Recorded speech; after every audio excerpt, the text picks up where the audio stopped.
CMC, for the people, by the people, and to the people. Citizens Movement for Change. Oh yes, a new day has come. Yes, a new day has come. Rise up Liberia. CMC, for the people. CMC, by the people. Let us join our hands together to build a better Liberia.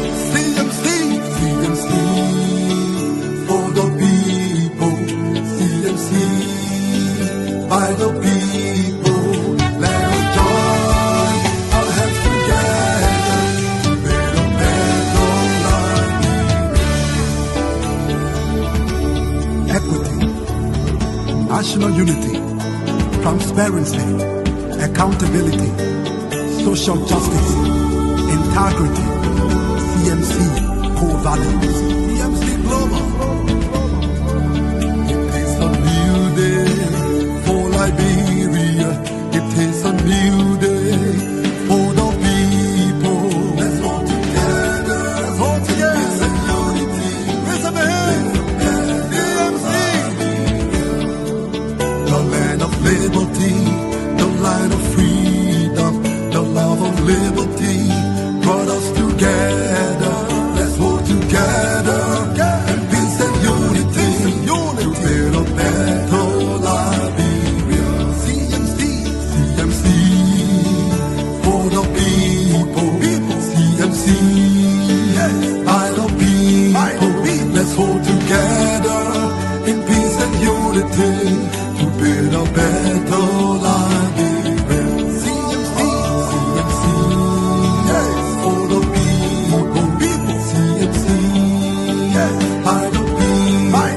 Let's hold together in peace and unity to build a better Liberia. CMC, yes, yes, yes, the time has come.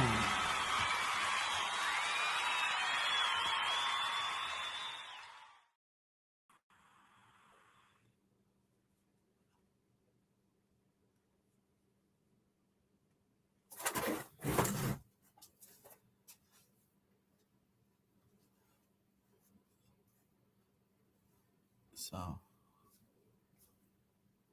okay, she's talking. I'm not kidding. Okay. Hi, Ansu. You okay? Thank you. Yes, I was talking and I didn't even know that you guys could not hear me, but it's good to be here. You look clear. Wonderful. Thanks so much. Let me say thanks to you, our global chair, and the rest of for the team. Thanks to the political leader. And as I was speaking, I'm on for me.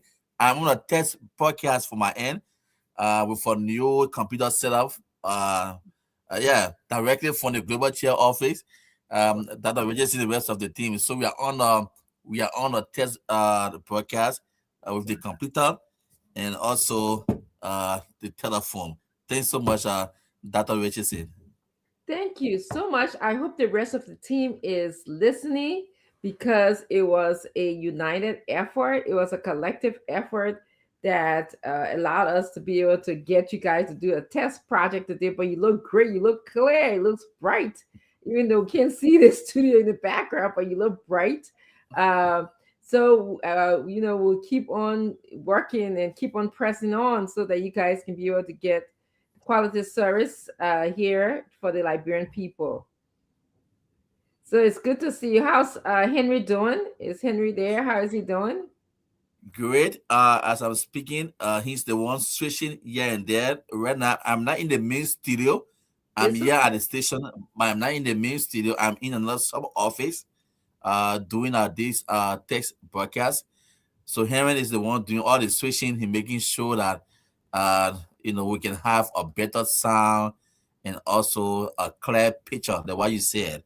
So let me say thanks to him. He's the engineer, the technician on ground. Yes.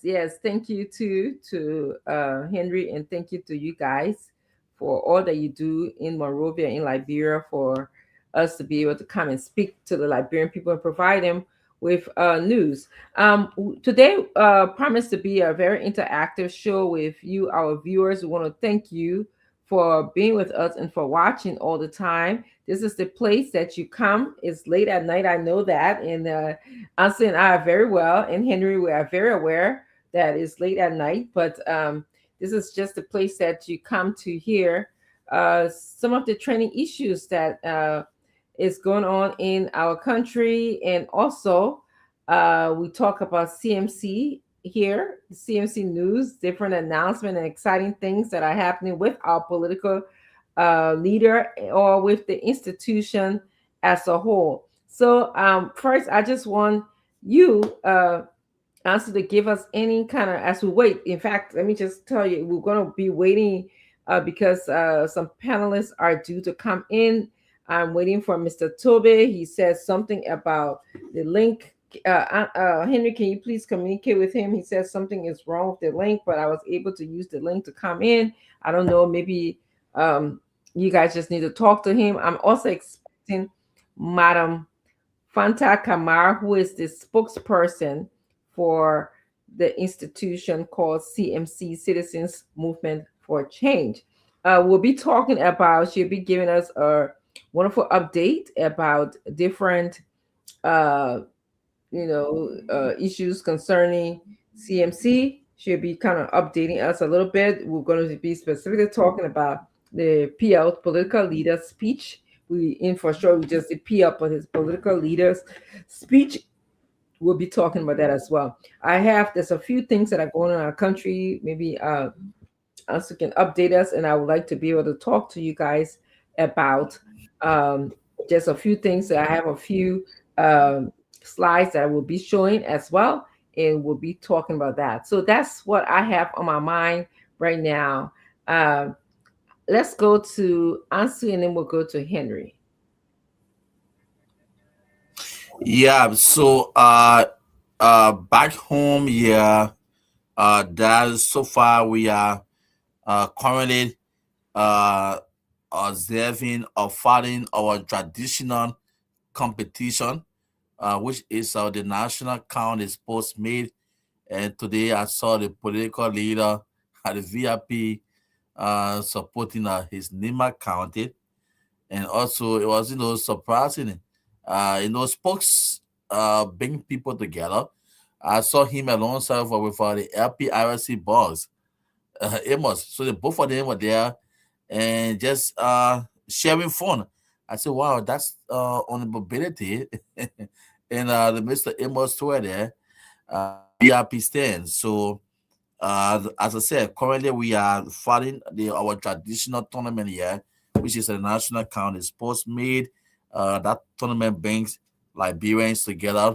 It doesn't matter which political party, which county you are from, but it is a competition that unite people. So as I speak to you, we are currently following the national county sports made. But for the past, there have been a lot of training news indeed. Got to do Before it you for go the further, I wanted to know. I heard I was on another platform and I heard that Kip Mount is doing well. Any thoughts about that? Is that true? Is that what I'm hearing, that Kip Mount is doing pretty well so far? that. Are you from Cayman? Well, I can't. What happened? That are you from Cayman? I just want to know. I heard. Oh Yeah. yes, Cayman. Cayman is doing well. Cayman So is why you doing well asking where I'm for Kip Mount? because the way you just went straight to ask for Cayman, No, I and said, and yeah, I'm a Liberian. I support all Liberians, but you're right. This is yeah, something that bring all Liberians together. But I just wanted to. I heard that they were playing and they were doing good. So I just wanted to know. Cayman is doing well into the competition. Cayman has just qualified to the next stage of the competition. Eh, but Tina, So, then what you talking so there? Cayman is in the semi-final of the county meet. So as I said, there are a lot of training issues back home. Back into the House of Representatives, the Wahala continue indeed. Stay into that house. The Speaker Webb, so the battle speaker, because I will call him battle now, with the current Rickman Road, sends his colleagues asking him to step aside with all the Rickman Road, all the things around him. They saying, Mr. Speaker, you cannot sit here to spearhead this body. You have to step aside to bring dignity and pride to this body. You have to step aside. Well, then there's a 30 million lawsuit on the current speaker that is currently into the news indeed. And also what broke up today, it was about the United States in terms of a sanction, US government sanction on a few countries, and Liberia was not included in to those counties or countries, excuse me, that were listed. Those countries that were listed in the being sanctioned by the U.S. government in terms of a visa, in which they will have to pass through a lot of process or procedure before getting visa to the U.S. So Liberia name did not appear among those countries. So we say thanks so much again to whosoever that is carrying us by giving us that green light or that international recognition today. Our country was not listed among those countries. So as I said, a lot of training news back home. Yeah, the PR were on OKFM, another station, was a sister radio station, OKFM, where he spoke. So we hope to get a clip to bring you some of the excerpt, exactly what he said today on OKFM. Indeed, and one of the major thing I took from there, I listened that he talked about not getting involved about the removal of the current speaker. He said the current Rickman Road or North that is in the house is among the majority block. So let them go and handle their issue. But he's not going to participate. We hope to bring you the clip from the political leader. So many things happening back home here that, and we continue into 2026. Thank you.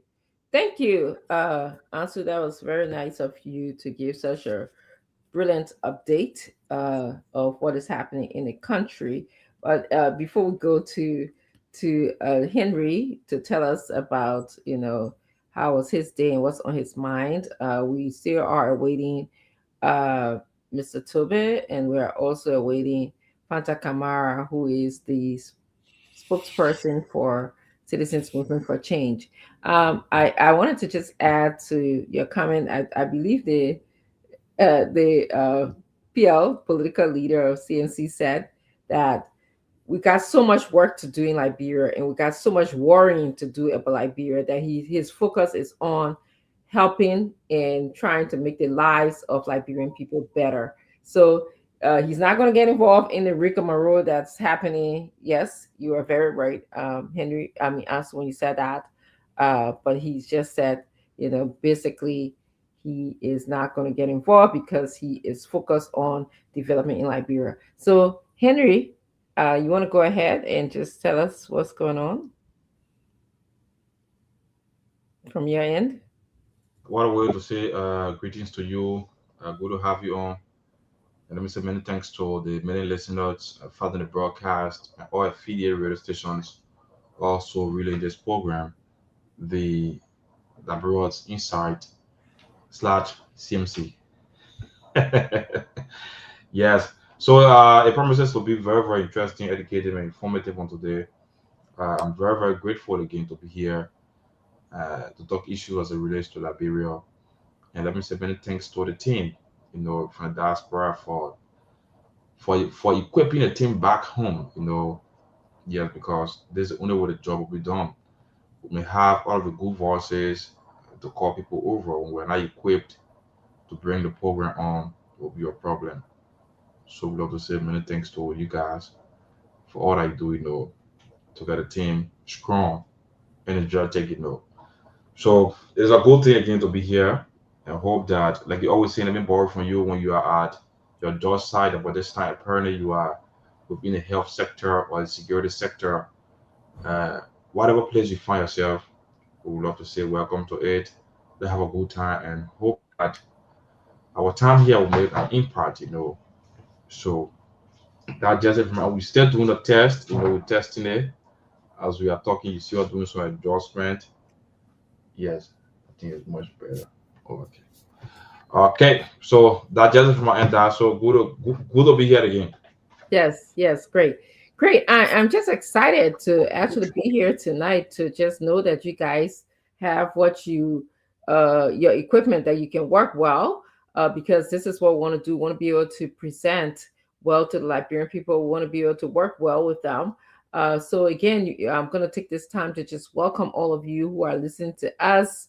And I'm going to see from you, Henry, that, sometimes when you go to the riverside and you want to know what's going on in a village or in a town, it's a good thing to ask women, because women are the one who know a lot. At the creek, they may be just, or at the water fountain here, they may just be here talking, but they seem to be very observant. But I'm also happy to know that Ansu and Henry are here with me in studio. We are expecting other panelists to join us in the name of the USA chair, Madam Vicky Sendulu Zulu will join us. I'm also expecting Mr. Smith Toby. He's having some technical problem, and Henry is working with him and speaking with him, hopefully, so that he'll be able to join us. I'm also expecting Madam Fanta Kamara to be able to join us as well. But before we even get into that topic, a lot of things are happening in the world.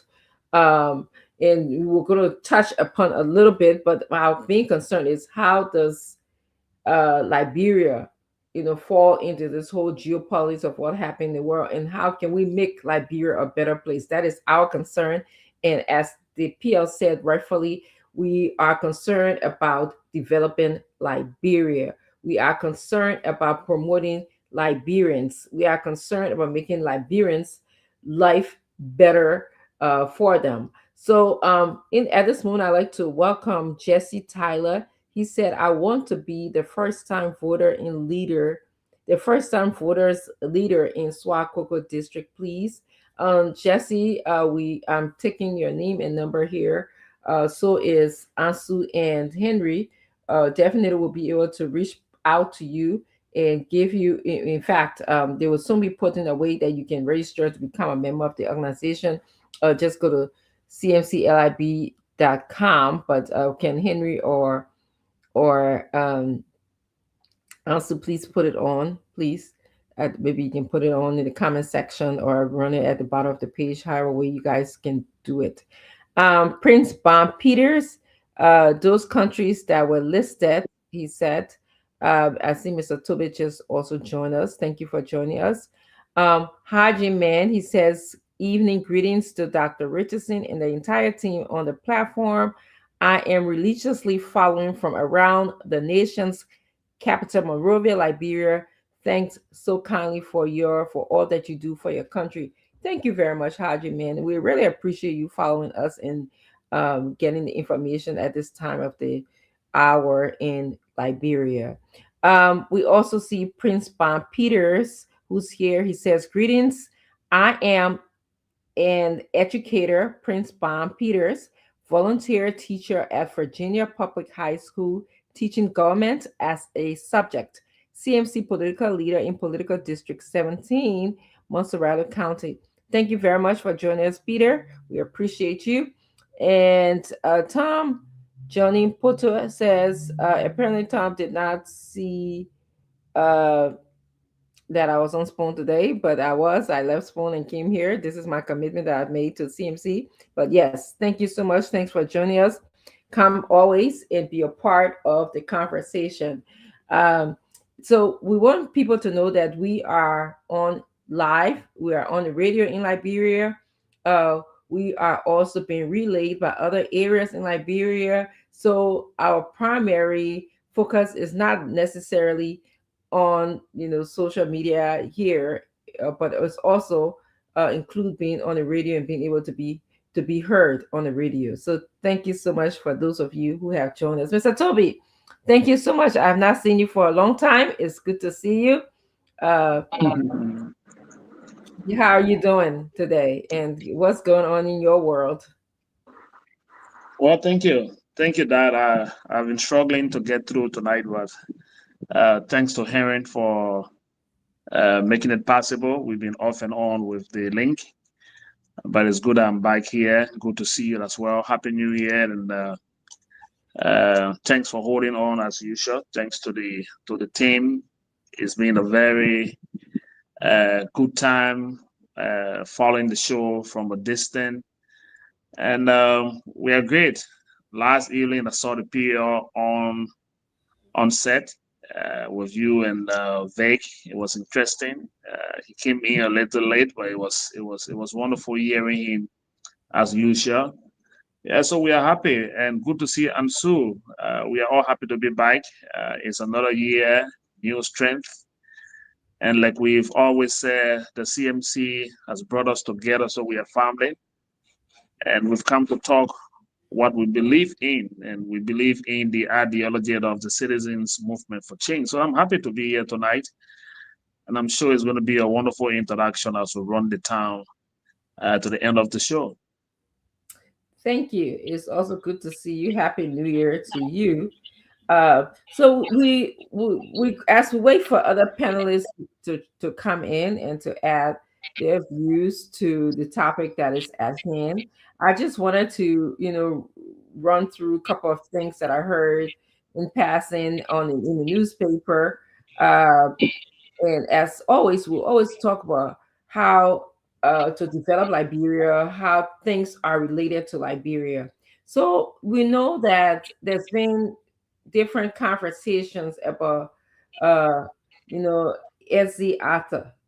He's kind of like the number one owner of the Oranto company. It's an oil company. This company Mhm. was able to get an oil deal, a couple of oil blocks in Monrovia quite recently. Recently, there were Total Energies. Go ahead, that's Yes, Total Energy and also Ranto deal was on the docket for the legislature to pass, especially the senators.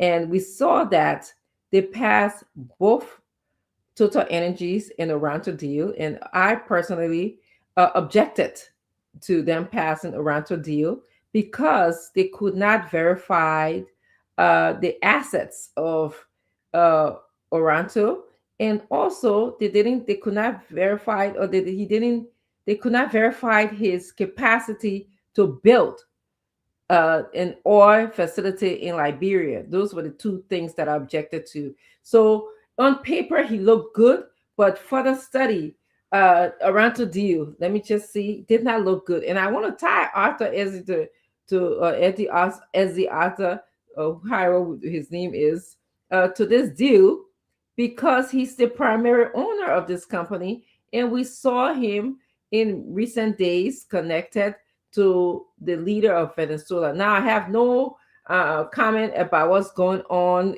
in terms of Venezuela. I'm sure the whole world, I'm sure you can read, that what's going on in Venezuela. But this man purchased oil from Venezuela in 2024. And so we have to be concerned because we don't know what his assets are. We don't know if he has the capacity to be able to develop a oil block for the Liberian people to benefit from. We know he has a history of buying oil block in his country and then selling it to Chevron and making money.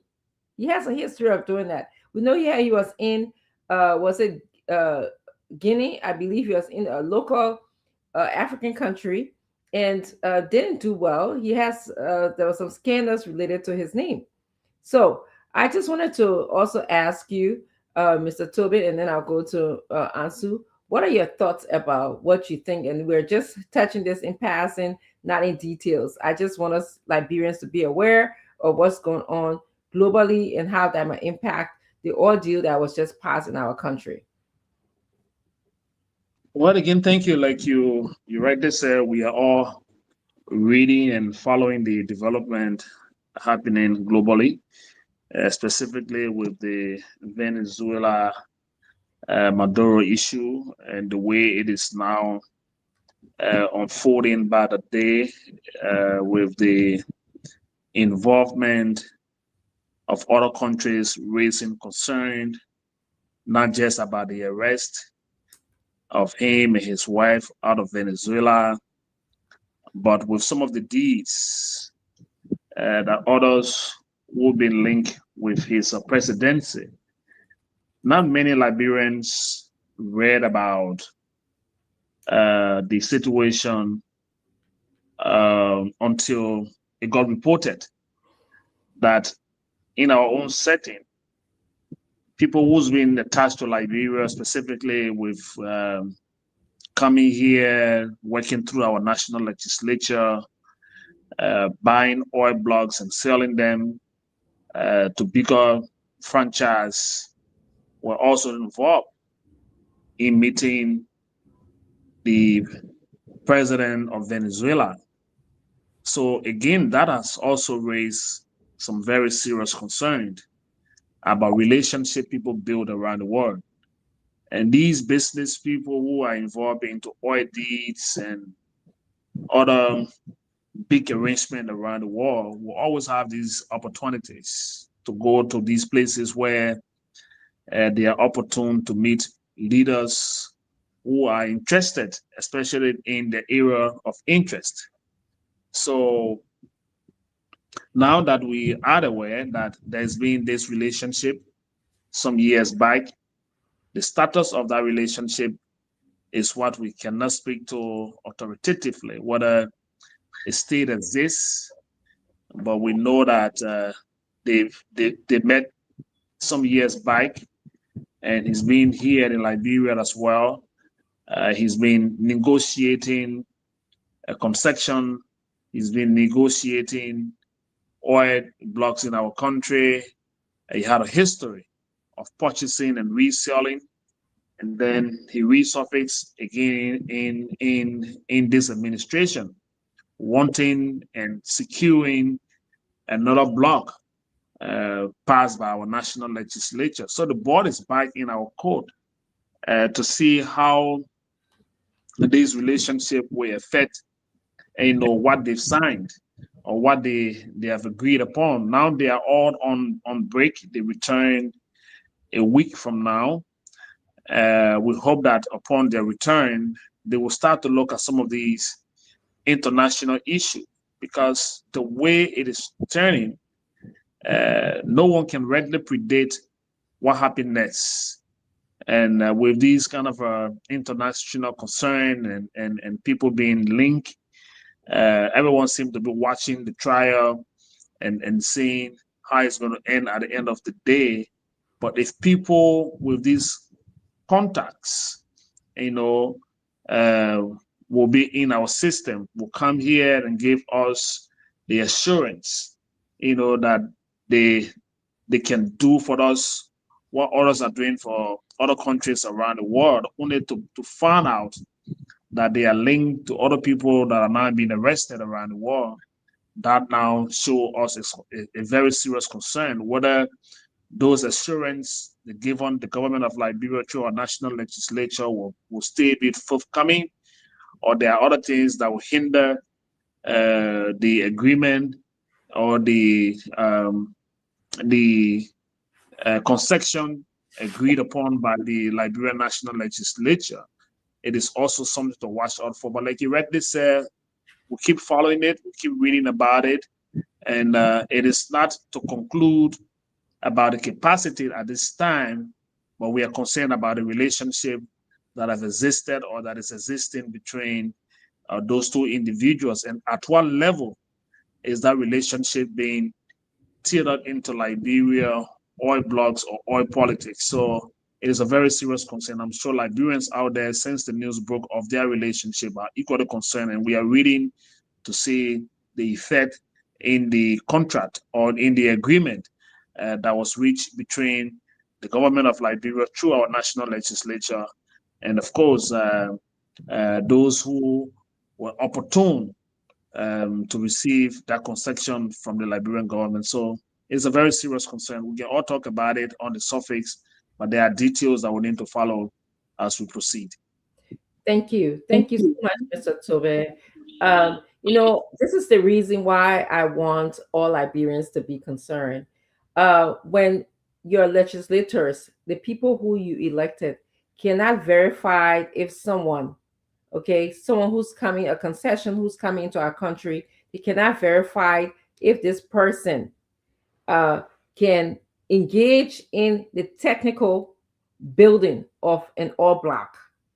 Okay, they cannot verify the assets, okay, or the claims that this person or the company puts on paper. If that cannot be clearly, okay, without any yo-yo, let me just put it, without any yo-yo around it, okay, then we have to, you Liberians have to be concerned, because when a country, when a company like Oranto comes into our country and gets all block, they pay taxes to the government, and that taxes is used to develop things like education, healthcare, and to help build our roads. This is what a CMC government is going to do with the money.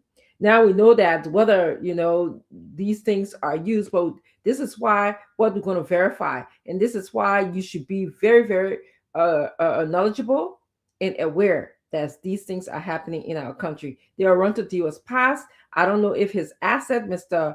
Arthur E.C. assets were tied to Venezuela. We know what is happening in Venezuela right now. So this is why we need to keep our ears open. Any other comment you would like to add, Mr. Tilbit? And you said a lot of great things as well. While we need to be concerned before we move on, as we wait for Fanta to come in, she did send a text that she was having some difficulty with the link, as you were. So I wanted to move on to our next topic, if it's okay with you. Yeah, I'm sure we can proceed with the topics on your agenda. We know those international discussion with Atta Easy. Like I rightly said, we are all awaiting the return of our national legislature.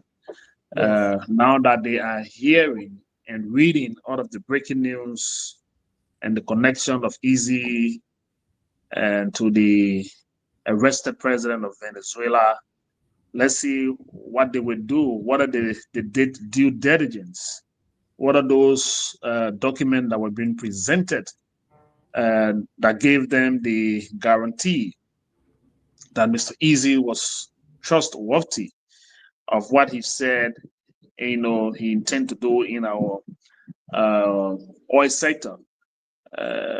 We hope that those things are not linked to Venezuela, so that we can have a better understanding. But I know there are some very technical people within our national legislature, and upon their return, they will raise some of these issues. If possible, Mr. Easy will be called by the plenary or by the Liberian Senate, to provide some clarity, because his link should not be overlooked.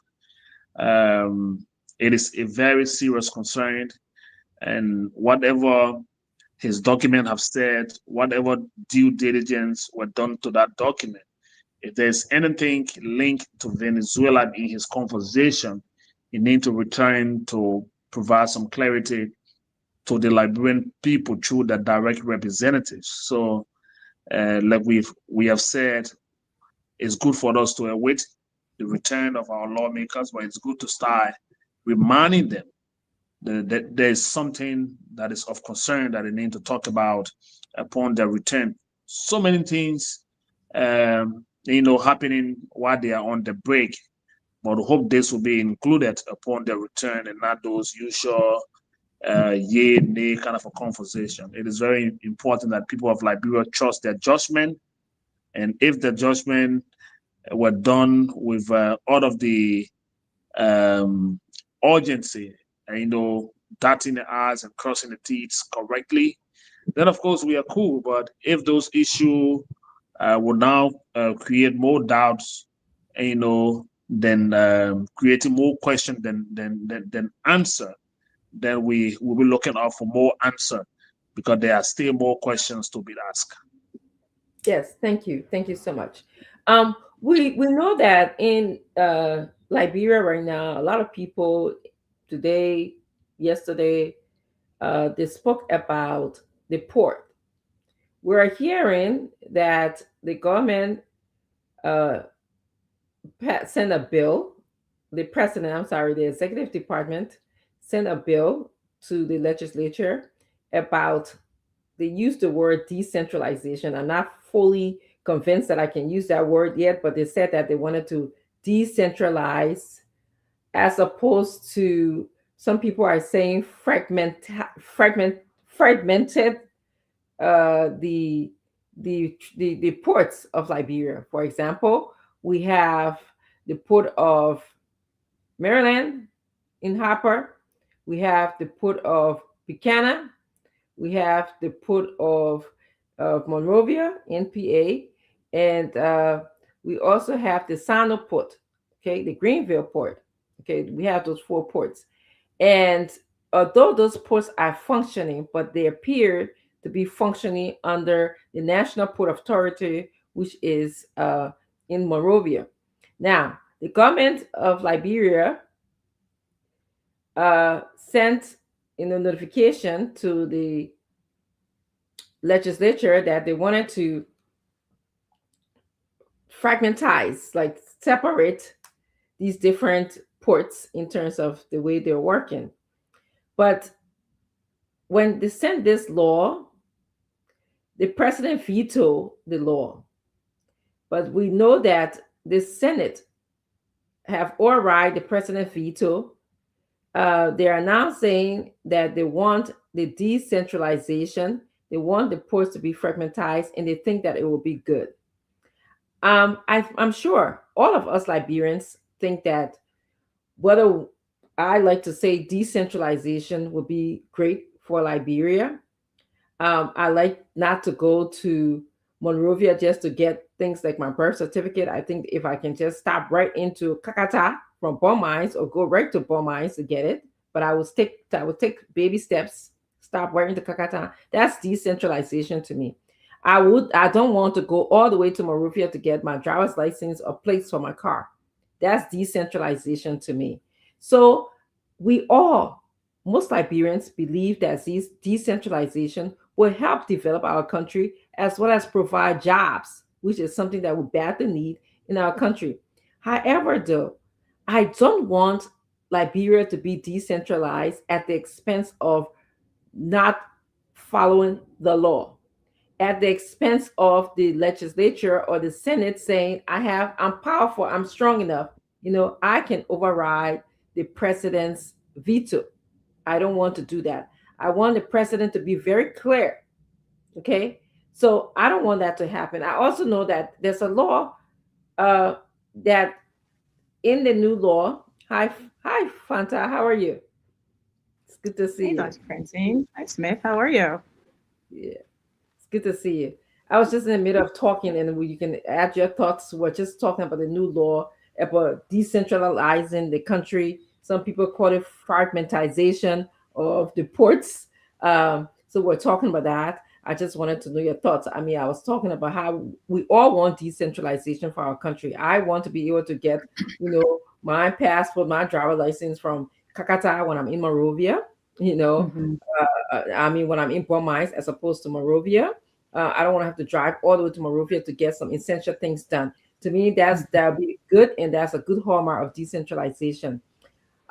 There's some concerns. I find that the president was not clear enough in terms of how he wants to decentralize their port. I think that there are overlapping concerns in terms of the maritime law, because the maritime law give assets of the port to the maritime. Okay. And then I'm hearing that this new law will establish four autonomous bodies who will be in charge of some of the operation of the port. So I'm confused. I'm confused as to who exactly. Is it MPA, which they're calling to dissolve, that will still be in charge? Is it the maritime people, or is it, this new agency that the law is establishing? I want decentralization. I want the port to operate on its own if it's done correctly and the money is reported to the LRA for the benefit of the Liberian people. Let's be clear, I want that to happen. However, I want the president to speak to the Liberian people. I want the Liberian people to be involved in this decision making process.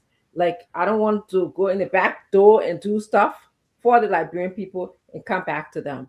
But so let me hear what Smith Toby has to say, and then we'll go to you, Fanta, and get your thoughts on this. I hope that I did justice to the explanations, but whatever I forgot, Smith, you can explain because you're in Liberia. Well, thank you. And again, let me say hi to Fanta. Good to see you. Welcome to our platform. This is your home away from home. And let me just tease you a little bit. I know you're from Grand Cape Mountain. Your team be doing well in the county meet. Yay! Yes. Yes. And so the Basayama and everything seemed to be all around Monrovia with the celebration. So again, congratulations and welcome to the show. But yes, again, I was just gonna add, amazingly, I called the PL today. He told me I'm on the football feet. He might play today, right, Smith? Yeah. Probably. Yeah. Yeah, Nima also played today. They drew the match against River G. River G. A very crucial match. But again, to the subject or the topic that you raise is a very serious concern, and I think those who are preferring or who prefer the decentralization of our ports and the way they crafted the document for the separation of the port of Buchanan, the port of Greenville, the port of Harper, and the free port of Monrovia. Like you read this, those three ports along with the port of Monrovia has been operating with managing directors, and, appointed or assigned to those various ports. And I think the document that is coming out of the Liberian Senate weren't very clear. And there's been two very serious positions, from the government. When the document went to the office of the president, I'm sure the president was clear because in his veto, he raised some very serious line issue. There was line veto. There were things in the document that the president thought needed follow explanation. And when he sent that document back, there was also a position statement from the justice minister who also supported what the president was also concerned about, the legal aspect and some of the other issue. But again, because people want to benefit, whether it's from the Senate or how they decided to do it, they did not change anything in the document, even with the concern raised by the president. It was being ignored and then resent to the office of the president, which I think the Senate Pro Tem, Yombly, Kanga Lawrence, and others who have been running after this document or after this seem to be in some misunderstanding. For example, in the current document, the Liberian Maritime Authority that controls our ship and other registry, some of their power has been taken. They want to form a board that will run all of the ports. So it's no longer going to be in the ambit of the National Port Authority that has supervisory power or role over the Buchanan Port, the Sando Port, the Greenville Port, and the Harper Port. So they've taken position in terms of operation procedure or supervisory role from the maritime, from the port, and they're giving it to a committee that they will appoint as a board to run the ports. And I'm not sure the way that our ports have been structured. It's not about the managing director or the man who is the head of the port to be making appointment or employing people at the port. But those ports are immediate gateway to our economy. And that is why it is even in their logo, the gateway to Liberia economy is the port. It's always been the free port of Monrovia. But to come now and say you take that power of the NPA and give it to a set of individual who will now be responsible to run all of the ports, taking some of the supervisory role of the maritime and give it to that committee, I think it's a disservice. And when the president vetoed and the Minister of Justice raised the issue, they did not pay attention to those issues. They rather went ahead, resubmitted the document, which I'm thinking was a disrespect even to the office of the president. It was a complete disrespect. If the president veto a document and raise specific line questions, he's asking you to give him further clarity. But in the absence, you know what the president have requested of you and your committee or whoever responsible, and you went on to do exactly what pleases you as individuals wanting to see things happen in a particular sector. And I think that's a complete disservice. I don't know how it's going to end at the end of the day. But again, the executive has its own way of playing around these things, but it's a very serious concern. You cannot decentralize the port that has been here in the way it has operated.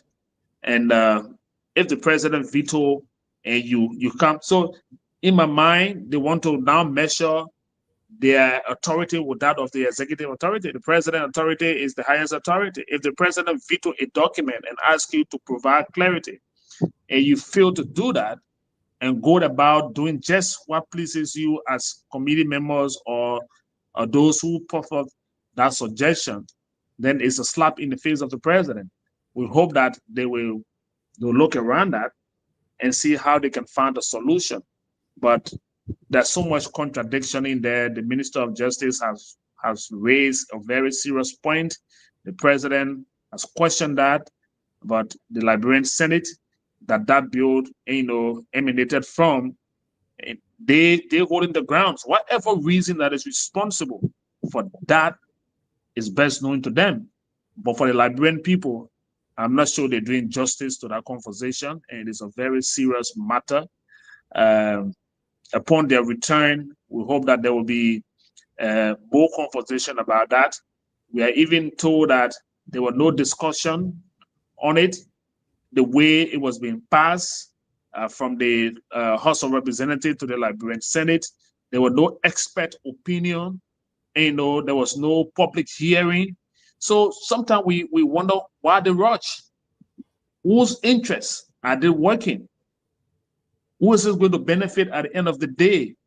Why people in our national legislature will always take decision without holding consultation?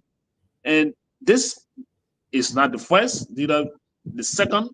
We've said this times without numbers, but it keep happening. And sometimes we will talk about it like we're doing right now on other platform, and everyone else will talk about it. At the end of the day, we settle for just what we complain about, and no one seems to be taking action.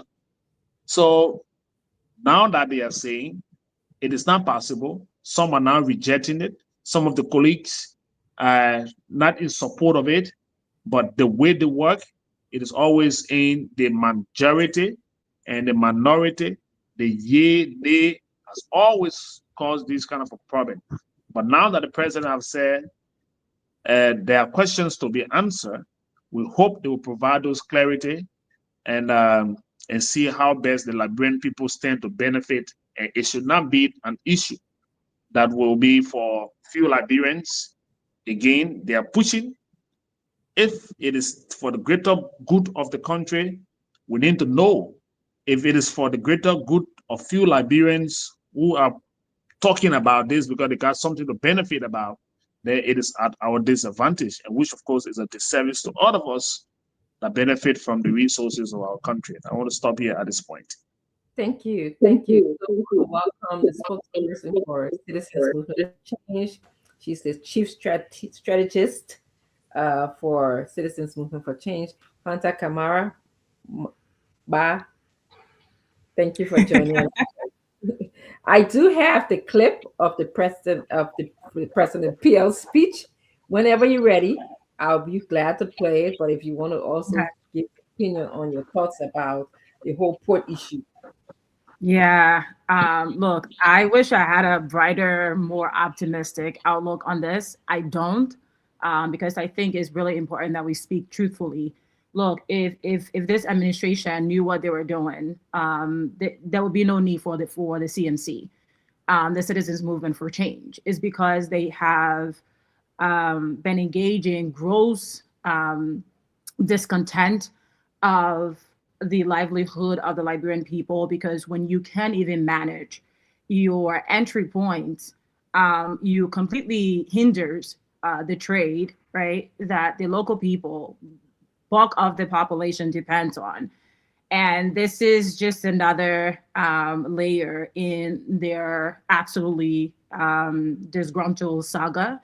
The fact that the president wants to all of a sudden wake up and have a moral ground to say, oh, no, there could be some legal ramifications here or some legal issues here that we should pay attention to. You've never upheld the law. From the time you've come into office, it's been one dismantling after the other. So you wake up in the morning and you probably had GB for breakfast, and all of a sudden, you want to pretend to hold this moral high ground of legality. It has nothing to do with that. The port has always been a means of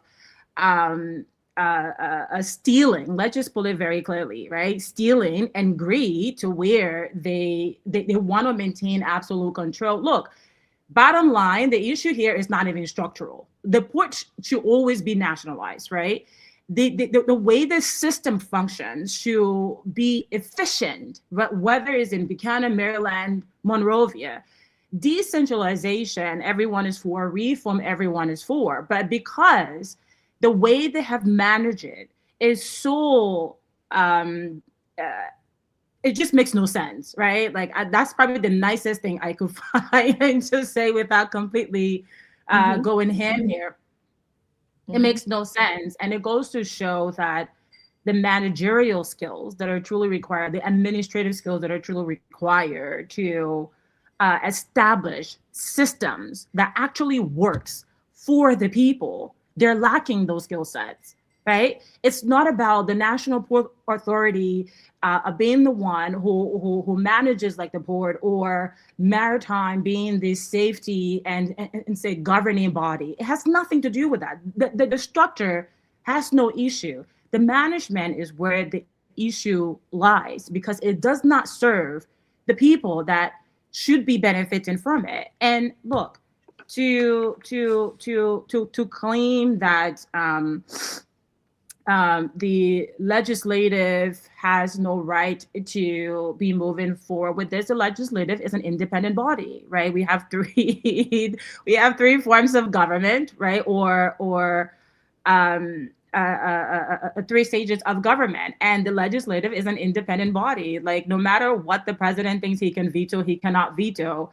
At the end of the day, they have the right to operate independently. Now, they also must operate with the best interest of the Liberian people at heart, right? That's what everyone is missing here. And everyone thinks that they can do what they want to do.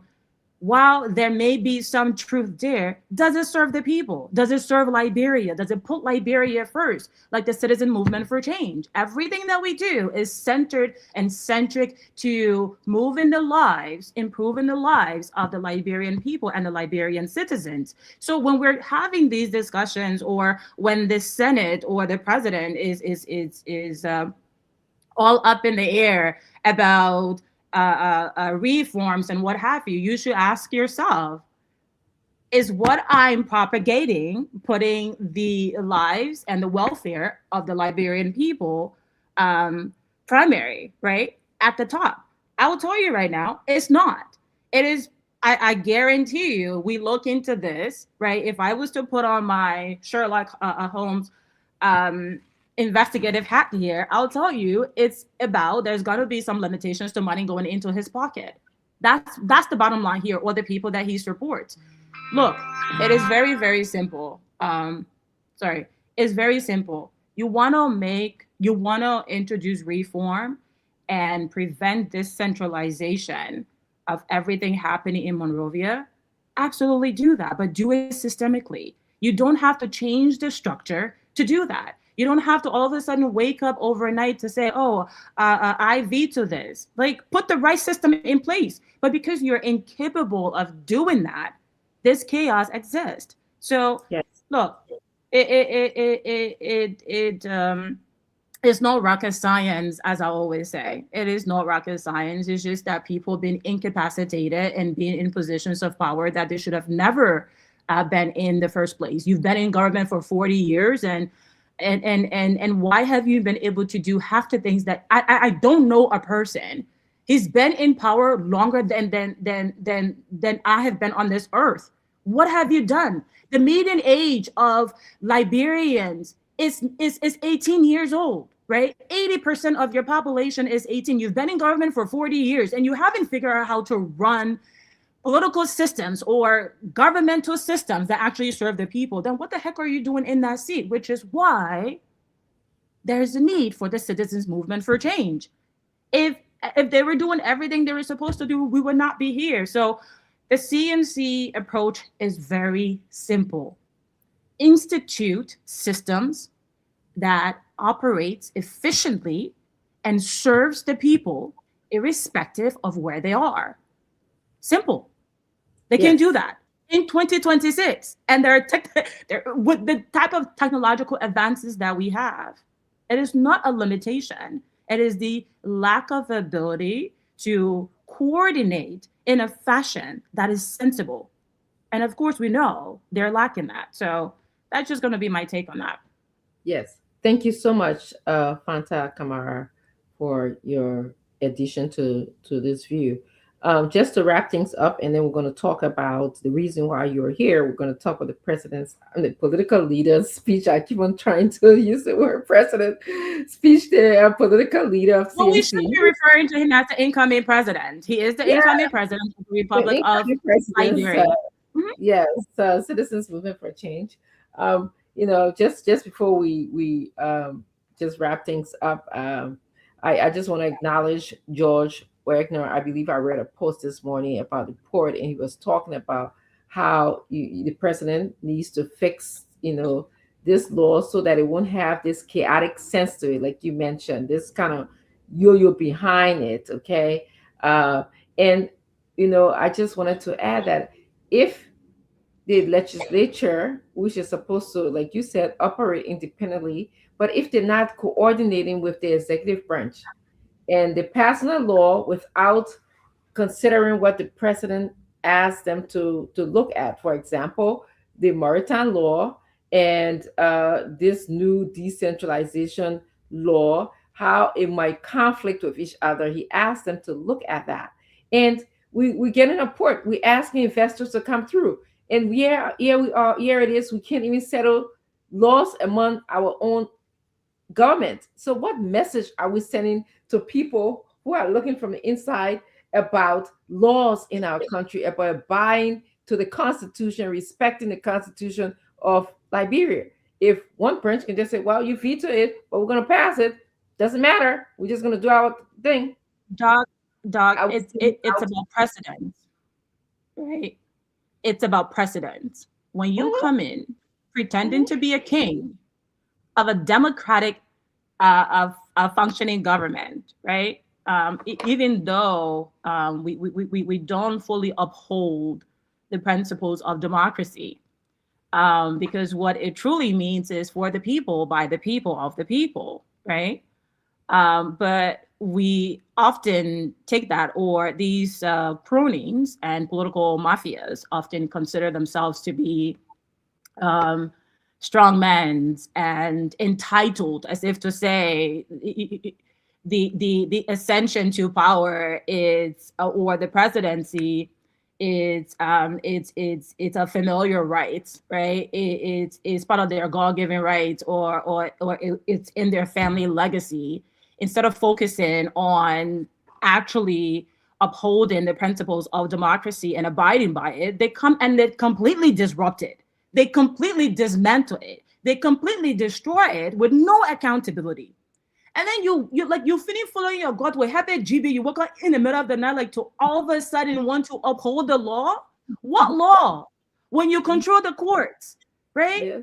You've been like you've created so much chaos since you came. So what law are you talking about? Yes, the law should be upheld, but the precedents that you have set as the current head of the system is Yes. flawed. It's absolutely flawed. What do you look? Is very similar to a parent-child household, right? You if the parent doesn't set the right example, how the heck do you expect the child to follow? You want the child to be a saint when the parent is a devil. Like, make that make sense. Yes. Make it make sense. So you want to manipulate the law to work when you want it to work, right? You want to control the courts, tell them what they can do when it only serves you. When it does not serve you, then you want to be a champion of the law. I'm sorry. Yes. That is very contradictory. Yes, it makes sense. Be Definitely. accountable from the very beginning. So then therefore the other entities of government will see your example and say, look, the executive branch is responsible and accountable. Therefore, we better get our ducks in a row, because then if we err, he would absolutely have the authority to say, hey, you guys have gone off the rails. But they've seen what he's done. He has supported. He has supported the dismantling of laws in our country in the last, 2 years? What do you expect the legislative to do? Now, they should also act in the best interest of the Liberian people. They definitely should not, just because someone jumped off a bridge, right? Doesn't mean that you too should jump off a bridge. The president has been jumping off of a bridge. Yeah. He's jumped off of several bridges, sinking our country. The legislators should have better sense and not follow suit. Now, if they are just as nonsensical and following that suit, then it just means that at the end of the day, everyone is in it for their self-interest and really don't care about the people, no matter what they propagate. Yes. The fact that you will have, such high tariffs on common goods coming into the country, knowing that a lot of Liberians depend on trade. It is an entrepreneurial economy because the joblessness is so high.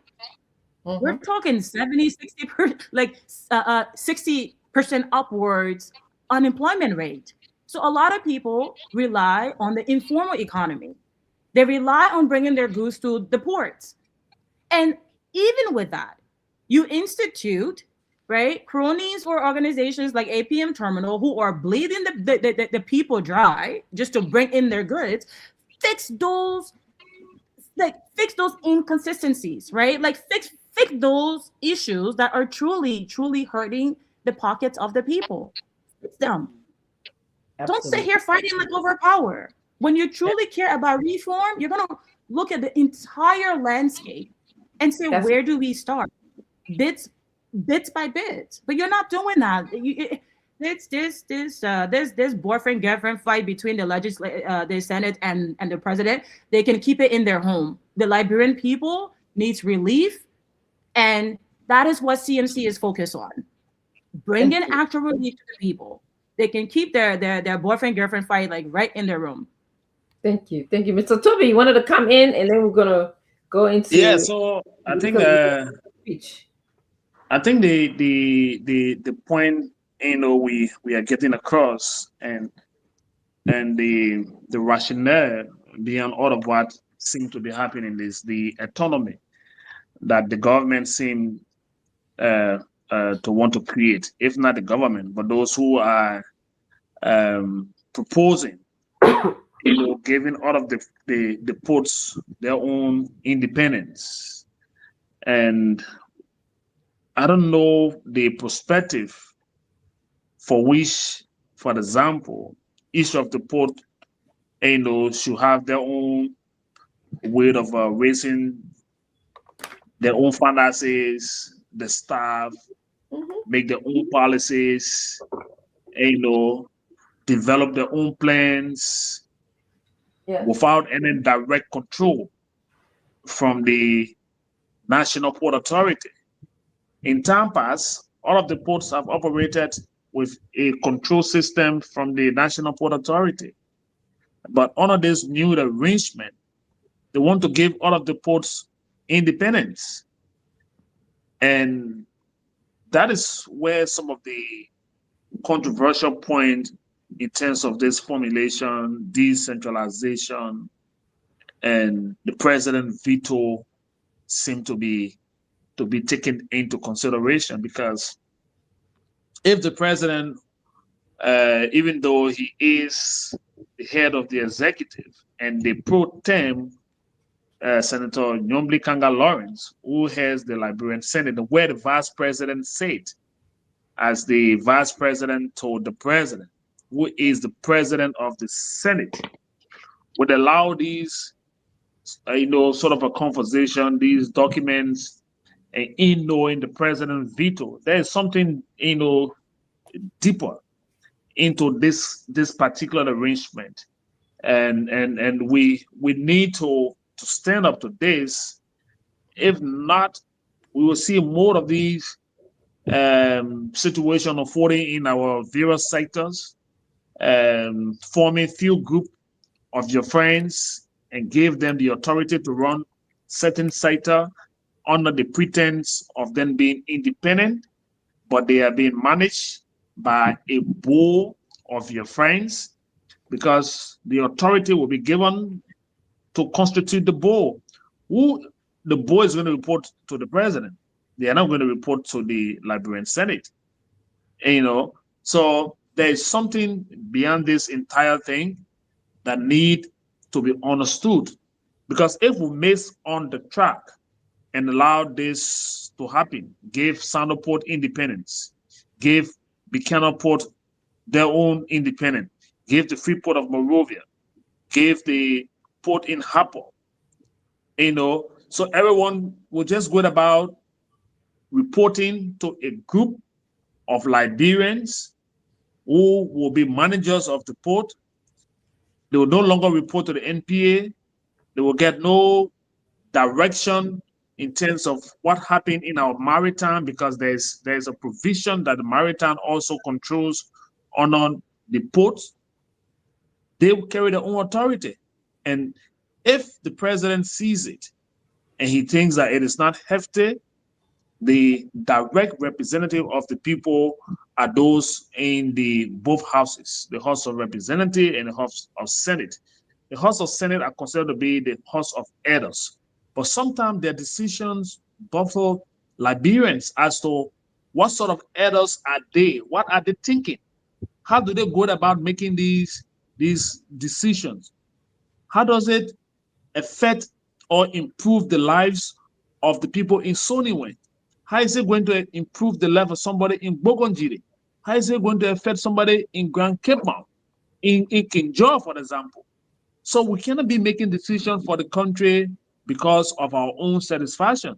And the more we continue to do this, and the president allowed this to happen continuously, it's going to affect our growth, and our resources will always be mismanaged.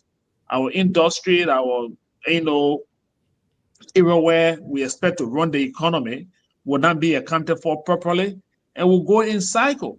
And again, because there is a political structure like ours that sees things differently, we think that we need to talk these things so people know that there is a voice. There is a group of Liberians who think that people are mismanaging the running of our country, and that is why the CMC have started making these awareness, talking about the missteps of the administration. Because every time these things happen, like for today, the PL was on local radio. He was being relay on some of the radio stations around the city. He raised the same issue. He sees it as a complete disservice to the Liberian people. And our party, the Citizens Movement for Change, seem to be the lone voice that is always raising the flag and speaking on those national issues, whether it is being accepted by the other force of opposition. And I like the way he plays it today. He's not concerned about other opposition. He's not the spokesperson for any other opposition. The CMC is the CMC. There's no alliance that we have to consult other people before we make statement concerning national issue. So I think he was very clear on this issue today as a party, and we will not support or neither want to have our country being governed the way it is governed. There's too many missteps, and to correct it is to visualize what we do within our political institution. Yeah. Can I just say something really quick? Look, as a former citizen of Soniwen, right? The fact that So we you former have, citizens, so oh yes, trust me, I have been around. Like now I'm in Ghana, like yeah, I was once on Lane Street, Soniwen, yes. Even my cousin following that water. One time we had to move in for that last month in rainy season. What? Yes. Look, I am like there, and I always say this, right? Because sometimes like people get distracted. Liberia, you have to understand Liberia to where you have to where you develop this love, right? For Liberia, that nothing stands above it. For me, I always say this, deeply in love with Liberia. And we have to come from that. We have to come in experiencing what I have experienced, and I'm sure many other Liberians.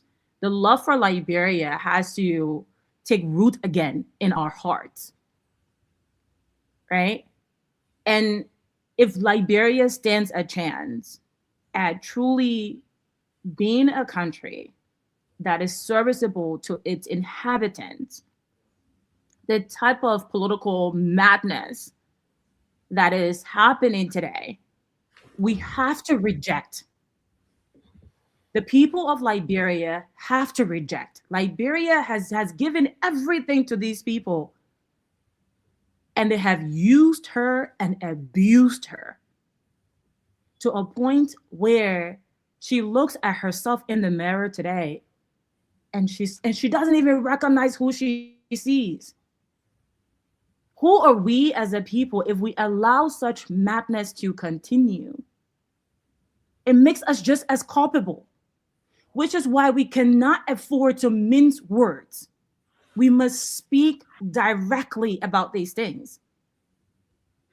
As I said, like this issue, when you look at the majority of the population you're trying to run, they're 18 years old. The median age of Liberia is 18. The median age of Africa is 19.2. Think about that for a second. And then you look at the people who run our nations today. They are grandpas that should be retired.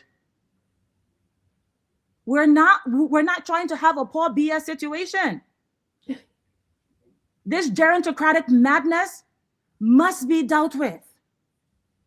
When you're in retirement age, like you've been in government for 10 years, you've been relaxing for another 10 years, like grandpa, you can't think. You can't think for a 2026 world. That is an issue here. And therefore, when you're inconsistent with how you lead, you can't expect others to do better. Because their very attempts, you have one stampede. Look Look at what you did with the House. It wasn't that long ago. So when we say the president is trying to do the right thing, what right thing is he trying to do? Look at what you did with the transport ministry, putting hundreds of Liberians out of jobs, thousands of families, not knowing where their next daily bread is coming from. And all of a sudden, when it comes to the ports, you're all up in your chest about it. Who gives you that authority? So we must call these things out. We cannot support this madness. Look, the structure we have right now is not the issue. It's not the issue. Ghana has the same structure, and Ghana Ports runs efficiently today. Ghana's MPA controls and manages their ports. They have a governing body. Our governance is the problem today. The governing structure that we have does not have the right governing tools to put the checks and balances in place, thereby allowing the systems to run as effectively as they should. The Maritime has not been doing what they're supposed to be doing. The MPA has not been doing what they were supposed to be doing. If they were doing what they were supposed to be doing, we would not have this madness today. All systems can be reformed. That's not the issue. Decentralization is not the issue. But the people who have been put in those seats don't understand their responsibilities or how to execute them. And when you don't understand how to govern, you don't understand how to establish checks and balances, you don't understand how to hold people accountable, you cannot expect the system to run. The system has been paralyzed. And that's where the issue is. It's not the structure.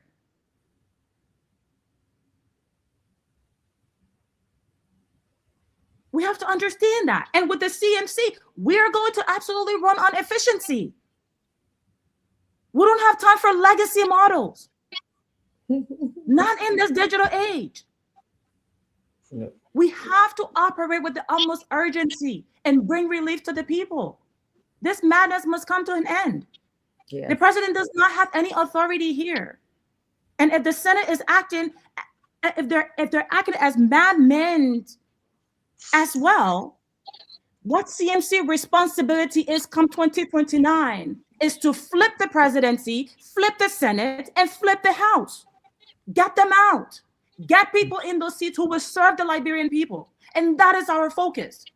Because they're gambling with the Liberian people's lives. Look, the port is the gateway to our economy. Without the port, nothing moves. Understand that. This is too critical. Very critical. This is very, very critical. The port runs our economy. If you don't put people, the right people in those seats to ensure economic progress, we will continue to be in a state of economic paralysis. We cannot afford that. So our goal remains for CMC to flip the presidency, flip the Senate, and flip the House. Period. Get these people out of those chairs.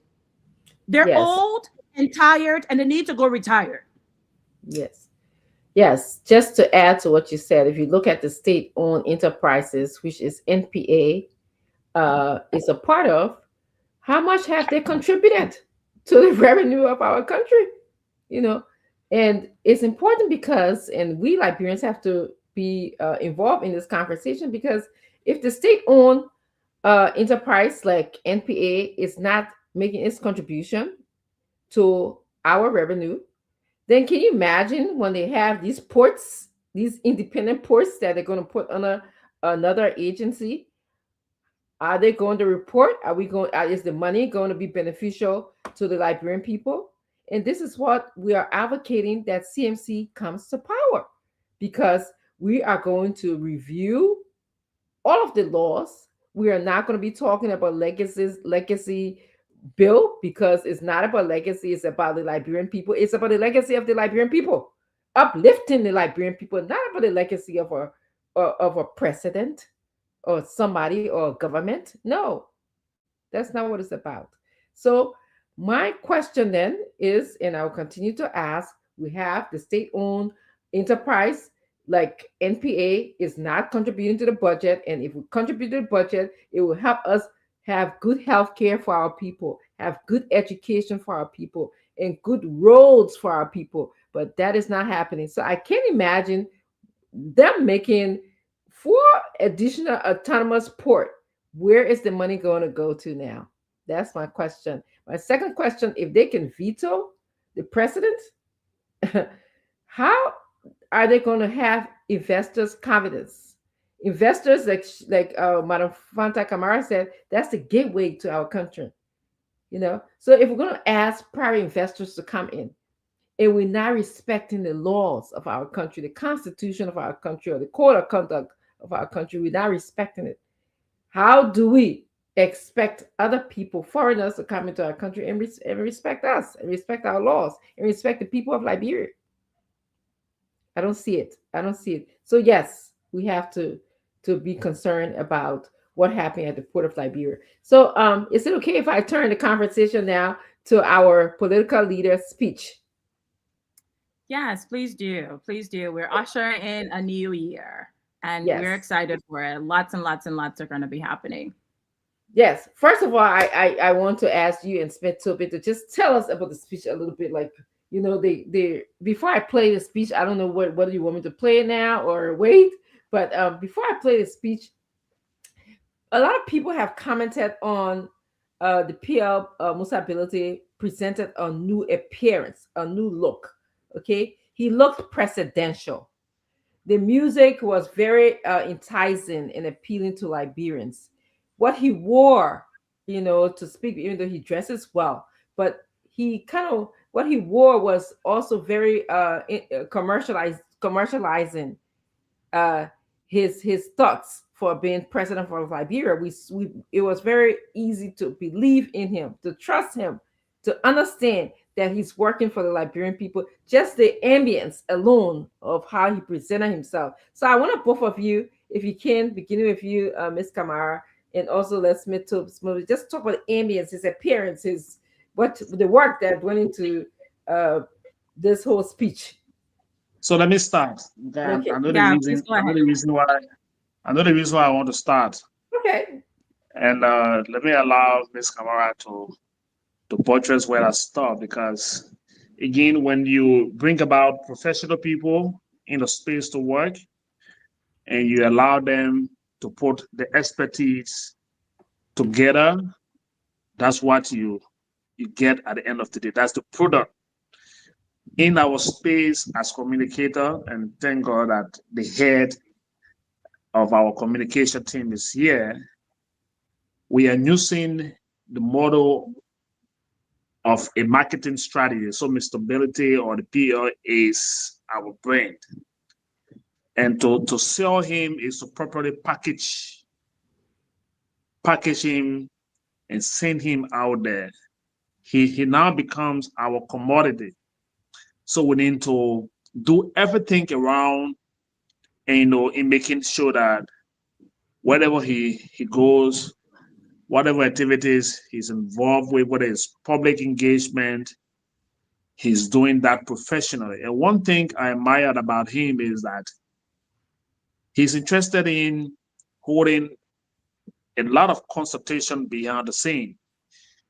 So the work you see, the end product doesn't just come within the twinkle of an eye. So you remember when we had the address to the budget, that first appearance of the PL, it was our first try in terms of setting up a platform that he will walk into and present, in the statesmanship. Talk to the Liberian people like you are the authority of the country. And so we did that, and it went well. And then at the end of the year, we thought to do something, and kudos to the team, the communicators, Renee and Miss Kamara, and all of those work overnight And we said it is not possible to do one thing repeatedly. So you have to do something different. The way you walk into the camera, the things you do into the shot, give people attention. And I want to give it up to the team. And you see that even if we become leaders of the country, if there is a presidency in 2029 when Mr. Belete is the head, Pronto will not be an issue for him because he's already talking like he's looking into the audience. So we've created an artificial audience for him to speak to. You saw the way he was speaking. He was speaking like he was talking to people before him. Well, the audience is definitely real. Like the audience is definitely real. Like it's just what it is that way. Yeah. So he was speaking like he was speaking to the audience were there. He was speaking to a group of people, but they were there, right? Yes, yes. So we visualized and we put them there, and he spoke like. So that's the way to do it, and it comes with a lot of preparation. And I think the team have started. It's a teamwork, and we got a brand. We got to publish that brand properly, and he has accepted to take all of the different suggestion, contribution from everyone who's working with him on the outside, on the inside, and every time he gets out there, he appears like he is the authority of the country. And that is more to that in coming in 2029. Our communicator, the chief, the head of our communication team, sometimes driving and we're talking out of Pike for hours. And she hold me on with different instructions, get this doing. And it's going very well. So they mean that you to pick up from that. Yeah, no, that was a really great said, Smith. And I think you positioned it really well. Look, this has been a team effort, and none of this would have happened without Smith, without Bill, Mr. Flex Beats. He was up at midnight trying to edit this, and of course Renee, Sekou Kane, and Nabi Fofana, Carlo Jimenez, the excellent leader, Dr. Yan. So like the entire team, right, really came together for this, and will continue to do so. And we're really glad to have a leader who allows the team to operate with autonomy. And that's what it means, to Smith's point, when you bring a lot of professionals together who are not just flying by the seat of their pants. They have been doing this professionally. Communications on various level, right? Strategic, tactical, narrative, presentation. And so when you have that type of skill set in one room, you can only produce greatness. And you have a leader who's willing to just take and who's willing to trust you first and foremost, and take what you present and put his own spin on it and deliver it with the utmost confidence, which is what he did. It's going to be amazing every time. And look, the team is just getting started. It's absolutely going to be, it's going to get better and better. And because we're going to continue to hold ourselves to the highest excellence and never get comfortable where we are. Every time we do something, we're going to critique it. We're going to put heads together on how we can make it better for the next time. So that's always going to be our method of operation. Always be hungry for excellence, because the people deserve that. They're tired of seeing the same slop over and over. So they deserve for us to spend time, roll up our sleeves, and say, hey, like, we should really communicate things that they really care about, and not just communicating because we feel like communicating or like we feel like talking. So the people are very centric to everything we do. And once again, just really glad to have a leader who can just take what we do and deliver it. So and he's a natural orator, right? So it makes our job very, very easy. And so I'm just going to stop there. We're just very thankful for how everything turned out. And as I said, more to come and more fantastic work to come. So great job to the team. Thank you so much. What you're going to be hearing just right before you play the speech, or what you're going to be hearing, what the audience is going to be hearing here, is our New Year's address. As we step into the new year, that the spirit of hope and resilience just shines brightly among the people of Liberia. And they have long been waiting for someone who really understands them, who really sees them. A lot of time you have these ambitions and aspirations as a movement, as a leader, but they're often motivated by your own personal ambitions and not so much the people, which is what we're seeing today. Our address and everything we intend to do is the people, the citizens are very centric to that. And so we see that we see their faces, and it inspires us to build around that and build um, progress and programs and projects that actually serves them and the community, because it's about transformation. It's no longer about accepting the status quo.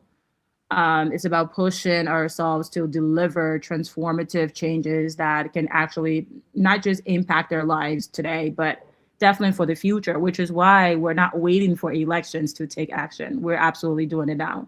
Everything we're going to be doing when we take office in 2029, we're going to deliver for the people of Liberia. And so 2026 is ushering in that new era. And since our inception in March, the work we have been able to do, no other movement can even compare or come close. So therefore, there is no comparative analysis. We really just roll up our sleeves and dug in, and CMC has delivered, I want to say, over $5 million worth of projects since its inception, in less than a year, and will continue to invest and invest heavily in the people of Liberia because they deserve it. And essentially, that's what our PL, our political leader, the incoming president, is going over and presenting for the people of Liberia. Thank you, Madam Fanta Kamara. I just want to tell all of those who are listening or viewing the show tonight, we do see your comments, and as customary, I do read your comments, but because of time, I will make sure we read it at the end. I also want to call a special attention to the political leader, Musa Hassan Bility. It appears as if he is watching and commenting, so he says special credit to you. I think he's meant you, Madam Kamara, that you the brain behind the speech. And we No have credit to me, credit to the team, credit to I take no credit. Okay. All right. Let me just play the beginning, and we're going to start right from the beginning of the speech, and you're going to see it. Okay. Add to stage.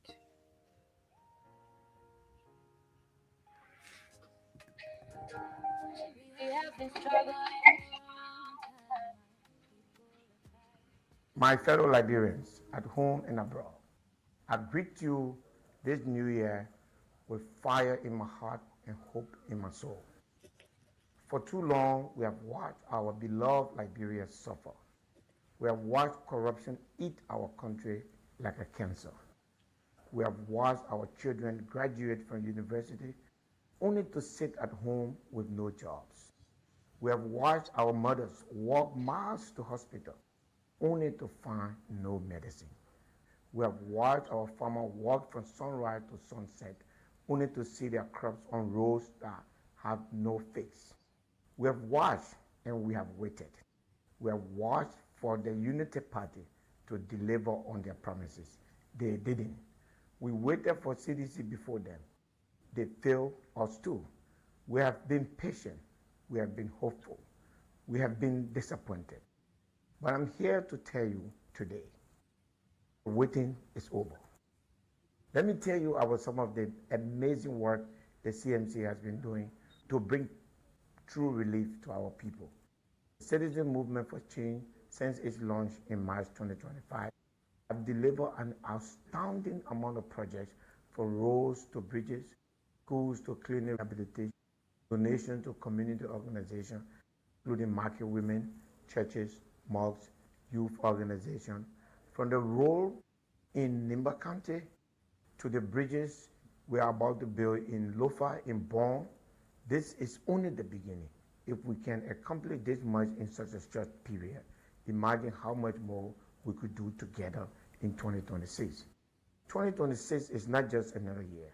2026 is the year we take back our country. 2026 is the year the citizens' movement for change rises. And Liberia rises with us too. To let you know that we mean business, we are not here to joke.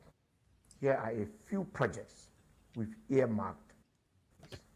In Lofa County, we're going to connect Bakedu with Tuso, a bridge that has taken so many lives.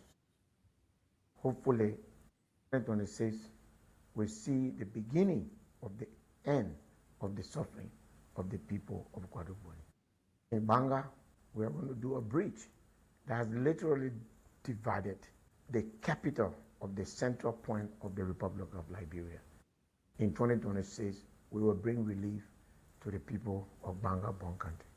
In 2026, we commence the construction of the Tiawan Se Gonglo Bridge, an important connection between the people of Bon County and the people of Nimba County. These are a few projects that we intend to earmark. In January this year, the end of this month, we'll be in Grand Jide, where we earmark two very important projects and also one in River G in Sano County. We have projects in Grand Kipma, Bomi, and we have projects in Bapolo counties. These are our targets for 2026, including Monserrado, Grand Bassa, and the great county of Magibi.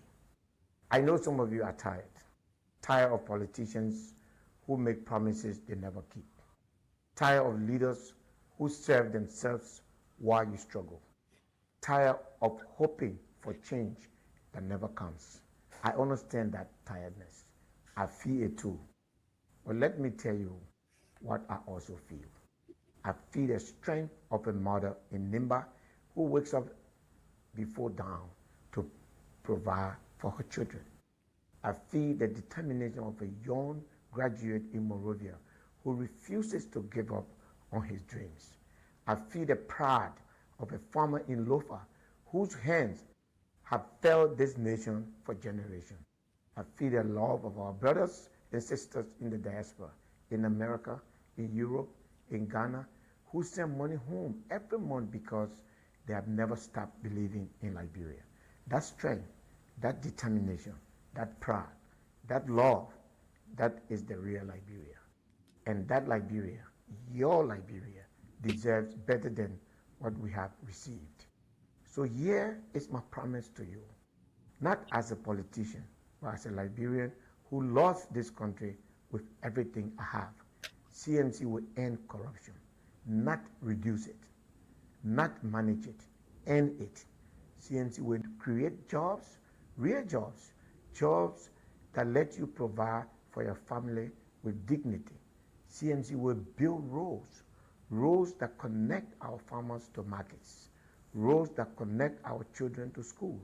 CMC will put medicine in hospitals, so no mother ever has to watch her child suffer because some politicians stole the health budget. CMC will unite this nation. No tribe left behind. Competence over connection. One Liberia for all Liberians. But I cannot do this alone. CMC cannot do this alone. This movement, this revolution, it belongs to you. You, the student who dreams of a better future. You, the mother who prays for her children every night. You, the father whose sweat feeds this nation. You, the professional who is embarrassed by what Liberia has become. You, in the diaspora, who left because Liberia failed you, but whose heart never left home. This is your movement.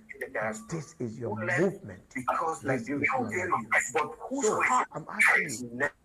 No, I'm calling you to join us. Join CMC. not because we have all the answers, but because together we are the answer. Sign up, volunteer, donate what you can, share this message to your neighbors. Be the change you have been waiting for. 2026, the year of change. The year we stop waiting. The year we start to build. The year we take back what is ours. Liberia first, citizens empowered for the people, by the people. Happy New Year, my people. The awakening has begun. God bless you, and God bless the people and the Republic of Liberia.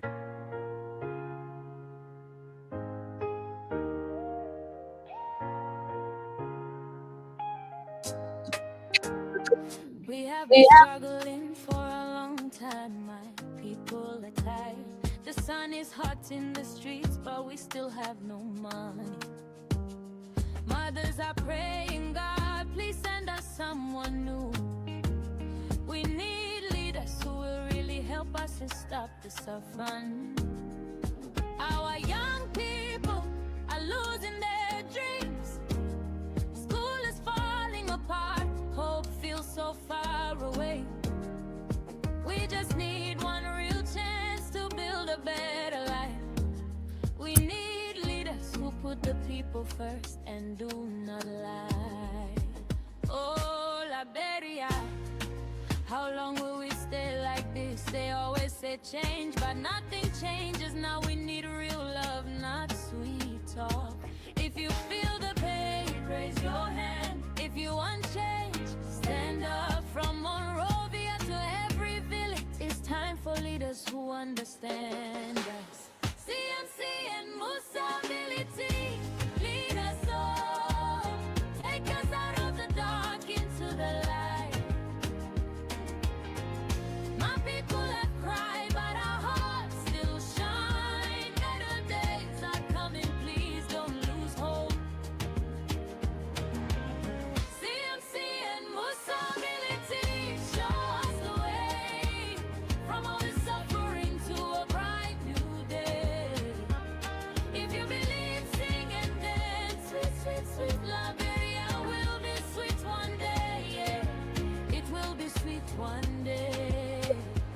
Some young people want to run away with no papers, risking their lives, chasing dreams far from home. Home is sweet, but the struggle is too hard. We need leaders who will make home, who will make Liberia sweet again. The roads are bad, the lights are off, the water stops. But our spirit is strong, we will not give up. Give us leaders who will stand for us and not sell us out. So one day we can tell a good story about this land. Oh, Liberia, we have cried enough. But inside we are still strong. Hand in hand we will rise again. If we choose good leaders we can trust. From red light and Douala to every town, it is time to turn things around. We will not sell our votes, not for t-shirts, not for one cup of Ritz. So we will stand firm for a better future for our children. CMC and Musability, lead us all. Take us out of the dark into the light. My people have cried, but our hearts still shine. Better days are coming, please don't lose hope. CMC and Musability, show us the way. From all this suffering to a bright new day. If you believe, sing and dance. Liberia will be sweet one day, yeah. It will be sweet one day. Who owns Liberia? Dial, you enjoying this song, yeah? Yeah, check it. Yeah, because Yes, I was enjoying the song. I want to welcome Dr. Jan Folile to the show as well. I was just enjoying the music. It took me way back. It just took me about, all my love that I have for Liberia. It took me to the beginning of the speech when the CMC political leader said, "I have fire in my heart and hope in my soul." That's a line that I take with me tonight. So I want you guys who worked on the speech. I see Dr. Yan is here. Smith, you're a part of the communication team, and thank you so much, Fanta, for gracing the show tonight. We'd love to see you come back. You made some like awesome feedback. So you guys tell us. I don't know who wants to start. Any one of you want to just start about the speech? It was great to me. I have lots of comments about it, but it is not for today. I want you guys to tell us. Yeah, so let me start. I always want to give my boss lady the chance to buttress. I should not be buttressing, she should buttress me from the stage. But I think there was a lot of takeaway from the speech. And like we said, we are doing things not the normal Liberian politician way. We know that normally you wait to hear from the president of the country, and you will not hear opposition leaders address the nation except they are responding from a statement from a political party or the country leader. But because we within the ambit of the CMC want to continue reminding the Liberian people about our progress, and a party that is less than a year old, like you heard the PL said, just naming a few of what the party managed to succeed in doing in 2025 and raising the expectation of the Liberian people as to what they should expect to happen in 2026.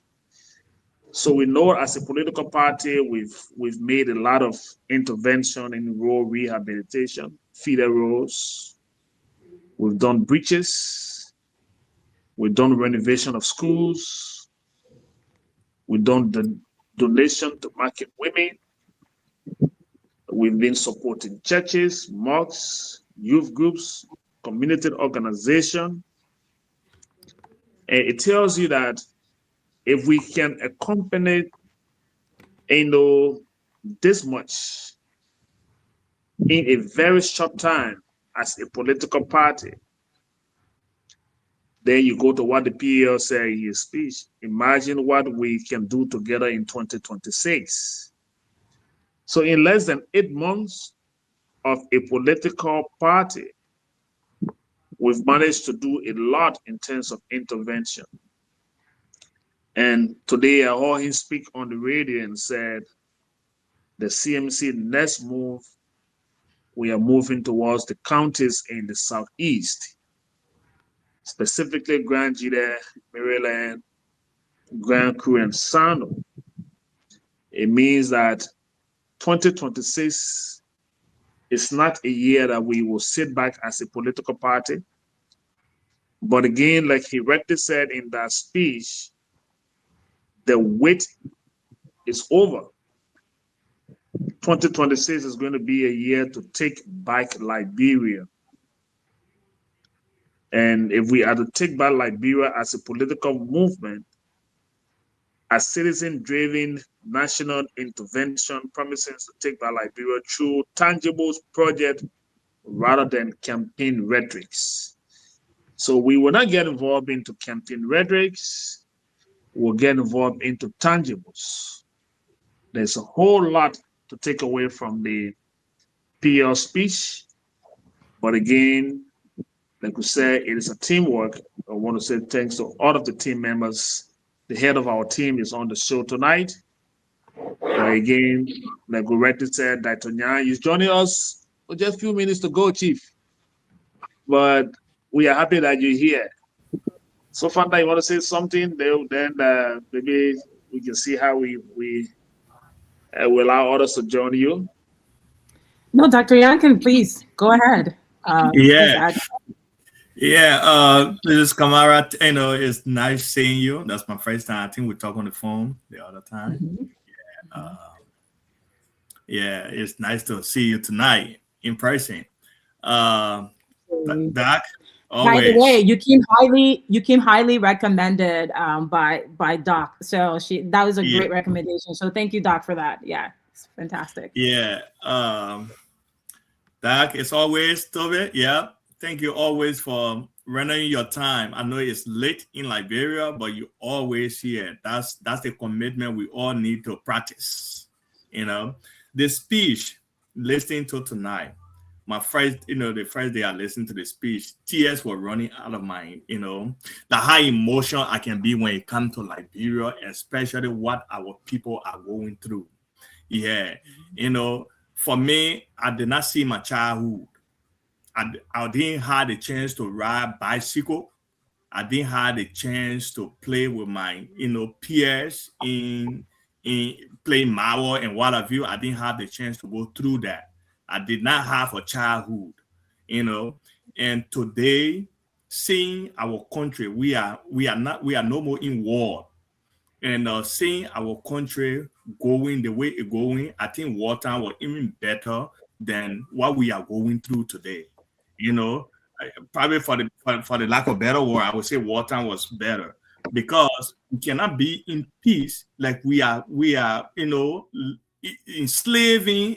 The people continue to enslave us as a citizen in our country because what those politicians are doing to us is like they putting us in our box where we cannot even have voice for ourselves. They control everything that we do because they create that avenue for us that to place us in a place where we cannot move around and even make decisions for ourselves.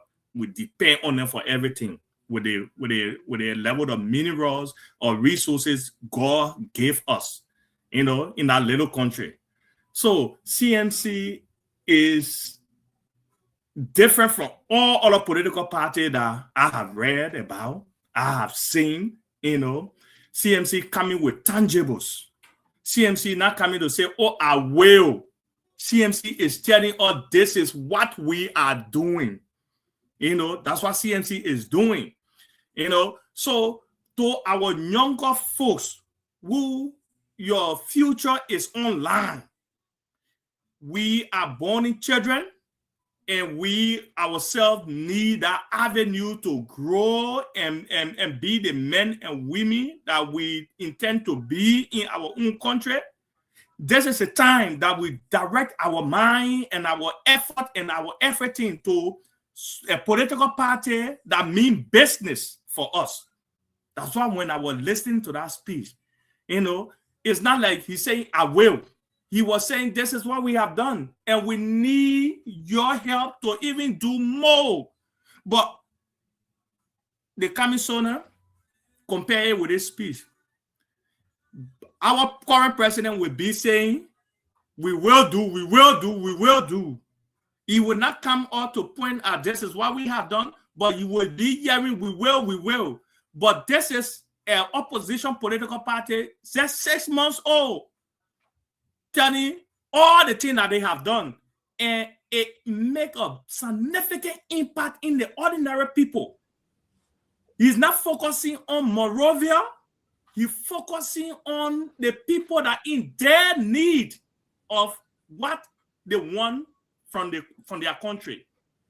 That's what the political party is focusing on. And we sit down, we let politicians to manipulate us and continue to play with us. Our people get it, I say, the way you cook yourself, that's how you will be dished or divided. If you cook yourself in matcha bass, fellow Liberians, we are cooking ourselves in our tomato cup. Mm-hmm. In our tomato Oh, cup. the tomato cup. Yeah. In In our a cup. Yeah, that's what we are doing right now. So for that reason, they will continue to dish us up with broomstick. That's what they're doing. We get so much to benefit from as a nation, and we need to be serious when our leaders see the seriousness in us standing up to them, they themselves will be serious. So that's what I grabbed from that speech. And I'm calling on every Liberians, especially the younger population. This is the time that we wake up to put hands around this political party to see what the next year of our election going to be like, to see, to get a benefit from our country resources that God gave us. It's our inheritance. We're not begging for it. It's our entitlement. So we need that from our leaders. If we stand in the rain, under the sun, this is what we expect them to do. And Thank you, Mr. Free. Thank you, Doctor. Thank you. Thank you so much. Thank you. Well said. I'm going to go to you, Madam Fanta Kamara, and then, of course, we'll move towards closing the show. Your thoughts, Madam Kamara? Absolutely. Yeah, thank you. I think the team has made some salient points. This onus is on the Liberian people. As a people, you should have the ability to establish a red line. As I said, for someone who's lived in Sunuland, when it rains, the water comes to your waist. All the pool water like flows into everything. The drainage system is lack of thereof. You also look in town. It's another crazy story. Douala, red light, Vonjama, Bapulu, Kip Mound, Magibi, Kakata. Like, we need to wake up and understand that we better establish a red line. When someone comes to your house and steal something from you, you say, let me let the man go. The man was just hungry. Let me let him go. The man come out and steal it again. Every time you go, you hustle for your small food, you put on the table, the person come and the person steal it. You have to at some point ask yourself, how many times am I going to be willing to allow this person to steal this food before I stand up and try to protect that little food that I have for myself and my family? As Liberians, we have to establish this red line. The policies, the administrative tendencies that have been imposed upon us are not working. You still see your condition is the same. From year to year to year, nothing changes. And here is a movement, here is an opportunity finally that says we see you. We're not here to run you, we're asking you to activate the courage within yourself as a Liberian and stand up for your rights. We're not saying we want to come and control you and control your resources. No, we want you to be empowered. Mm-hmm. So you can stand up for yourself. Look, it's very easy to allow a bully to continue to bully you. They do whatever they want to do. They can beat you. They can steal from you. They can do this. But it's also on you to continue to allow that. At some point, you have to say, look, I know this man might be bigger than me, but if I don't stand to face him, he's going to completely destroy me with even the little that I have. So you see yourself, you say, oh, I don't have any power. How can I fight against government? How can I fight against the BB people then? These are the very people who come begging you for your vote, come around election time. And the incoming president, Honorable Musa Hassan Bility, has clearly laid out his plans, the Citizen Movement for Change plans for 2026 and onward. It is on you, the Liberian people, to join hands and work with us in transforming your communities into those that you can be proud of, into those that your children can be proud of. Running away from Liberia is not going to solve anything. The world is not out there. The world is in Liberia. The youth cannot continue to run away from their problems. Face the problems and don't allow them to tell you you are future leaders. No, you are not future leaders. You are today leaders. Your leadership starts today, not tomorrow. So you in UL and you in AMU and you in Stella Marie and you in Cottington and all the universities and the high schools, middle schools, even you, especially you in the middle schools. Don't sit there and think, oh, I'm small. You're not. You're not. The fact of the matter is that come around 2029, most of our students today who are in middle school, who are in high schools are going to be 18.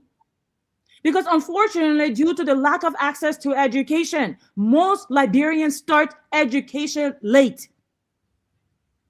Where the rest of the world is starting like when they're 2-3 years old. Most Liberians, because either they cannot afford it or do not have access to education, are starting when they are 8-10 years old. So you in the 8th grade, 9th grade, 10th grade, 11th grade, 12th grade, it is you that are going to be voting come 2029. And this is your movement. Whatever you need us to do, get in touch with the CMC on Facebook, on social media, TikToks, Instagram, right? Send us a message. Tell us exactly what you want us to do. And we will absolutely work with you to make it happen. Because this party is the voice of the voiceless. We represent you. If you don't say it, we don't do it. Everything that is being done today is being done because the people have said, this is what we need to do. It's not been done because anyone within the party leadership, especially the political leaders, say, oh, this is what I want to do. He went into every community and they said, we need this and we need this and we need this. And he said, I hear you and I answer. Let me tell you, I challenge any political entity to stand up today to say that within less than a year, they have spent more than $6 million on community projects in Liberia. I challenge them to show me the receipts. It's not just about bridges. It's not just about roads. It's about health centers, educational facilities, youth centers.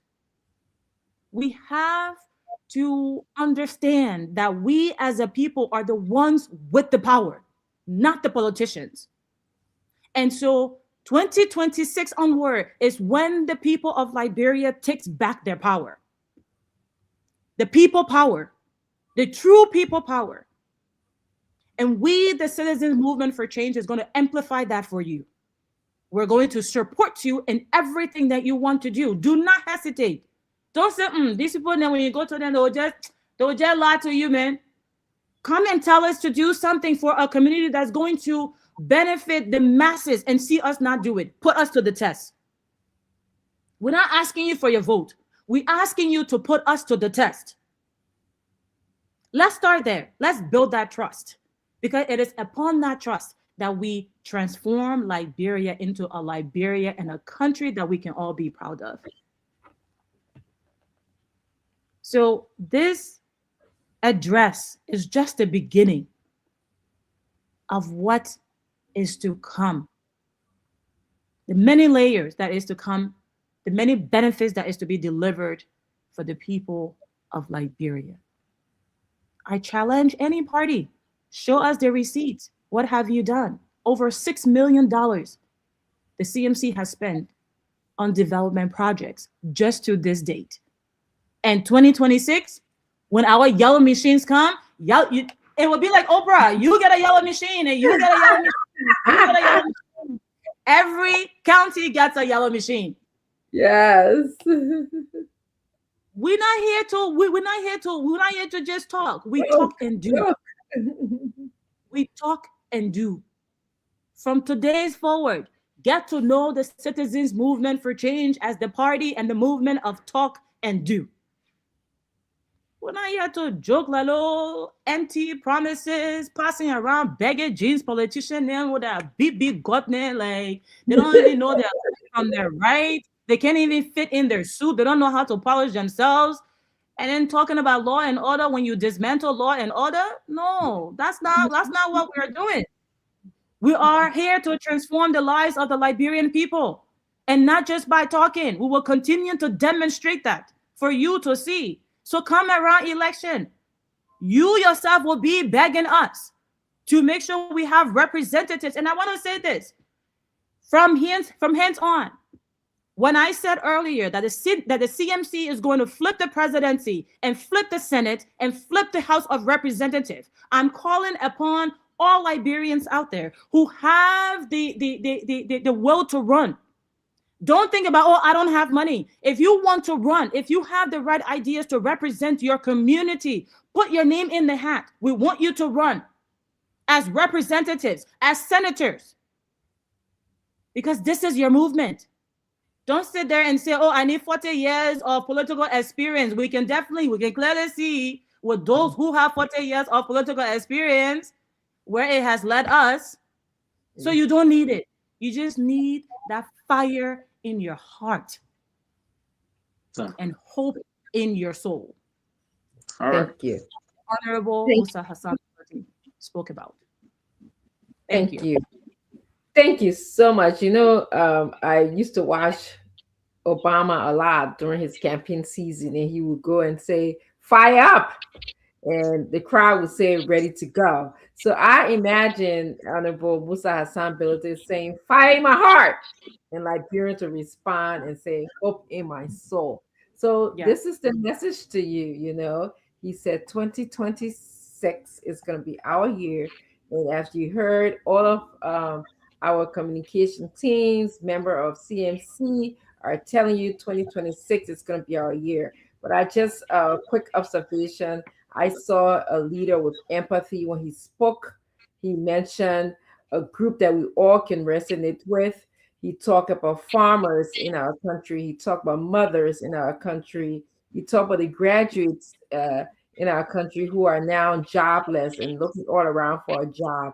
And then he talked about the diaspora community, you know, who love Liberia so much that they're sending money home. So I just want to say we need empathy, more empathy, and we see that in our leaders. So 2026, when I say, or when the political leaders say, fire in my heart, what are you guys going to say? Oh, that's right. So we want to end the show. Let me just recognize all of those who join us today. I want to recognize Mr. Prince Van Peters, Mr. Jesse Tyler, Haji Man, we recognize you. Mr. Pato, we also recognize you. Smith Maminata Ability is also here. We recognize you. Fumba Toure, thank you. We recognize you. D. Lincoln, thank you. We also recognize you. Armstrong Selepo, thank you. We also recognize you. Joshua Jasha, we recognize you. Musa Venduna, we also recognize you. Sheikh Ali Sheriff, thank you for joining us. We also see Kevin Passaway, he's here. Thank you for joining us. Alua Kamara, thank you for joining us. Michael Tukpa, thank you for joining us. James Twalu, thank you for joining us. Our own political leader, Musa Hassan Billy, was here. Somebody who's I recognized him and they recognized to say there, Musa Hassan Billy. He said, we are coming outside 2026. Maurice Taylor is here or was here. Thank you for joining us. Emmanuel T. Dixon, Christian Sianane has joined us or was here. Mr. Sakra, thank you for joining us. Mr. Sila, thank you for joining us. And all of you who are listening to us in Radio Land, once again, thank you. We will be back here again tomorrow to discuss CMC news. We'll continue talking about the political leader's speech and the different activities that he's engaged in Monrovia. I will just tell you, thank you, Dr. Yan. I will see you hopefully soon. Hopefully the kids won't keep you away from us. Kids, I'm telling you, I was running to come and give little info when I saw my I was on the phone. Get on the platform quick. Yes, thank you. You did awesome. And Fanta, I look forward to seeing you here again. You were a firebrand. When are you coming back here? We're not looking for you, so tell your schedule. Our girl schedule. But Smith, you know, you own my schedule, so like we have to arrange that. Yeah. I'll let you and Mr. Toby, you're More working out. All Yeah, right. that's what I'm Thank you so much, Mr. Toby. Appreciate you always coming in to tell us about what's going on in CNC and the news in Liberia. So thank you. So everyone, I'm just going to play our national anthem and then we're going to end the show. Okay. Thank you so much. All right. Thank you. Mhm. CMC for the people, by the people, and to the people. Citizens movement for change. Oh yes, a new day has come. Yes, a new day has come. Rise up Liberia. CMC for the people. CMC by the people. Let us join our hands together to build a better Liberia. CMC, CMC for the people. CMC by the people. Let us join our hands together to build a better Liberia. Equity, national unity, transparency, accountability, social justice, integrity, CMC core values. CMC Global. It is a new day for Liberia. It is a new day for the people. Let's all together. Let's all together. It's a unity. It's a CMC. The land of liberty, the line of freedom, the love of liberty brought us together. Let's hold together in peace and unity to build a better Liberia. CMC, CMC for the people. CMC by the people. Let's hold together in peace and unity to build a better Liberia. CMC, CMC for the people. CMC by the people. Let's hold together in peace and unity to build a better Liberia. CMC, yes, yes, yes, the time has come.